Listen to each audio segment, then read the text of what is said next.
Welcome to the Slop Farm. Enjoy the video. You'll start by preparing the phone and opening iCloud options. First, make sure your iPhone 12 has the latest iOS and enough power. This prevents interruptions. Next, go to Settings, tap your name, then iCloud to see storage used by Photos.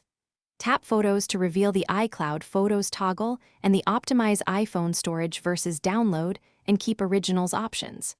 Once done, you'll know if photos are stored in iCloud or on the device, which determines the next cleanup steps. You now proceed to actively free space. If you want fewer cloud copies, toggle off iCloud Photos and choose whether to keep originals on the iPhone. Otherwise, enable Optimize iPhone Storage to keep only thumbnails locally.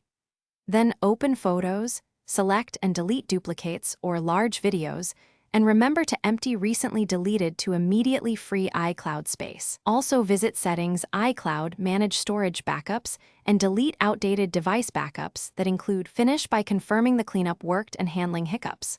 Check iCloud storage in Settings to ensure space decreased. It may take a few minutes to update. If changes don't appear, sign out of iCloud and sign back in, or restart the iPhone to force a sync. Make sure you downloaded any photos you want to keep to a Mac or external drive before deleting, because deletions are permanent after recently deleted is cleared. If you still see issues, contact Apple support for account-level syncing problems.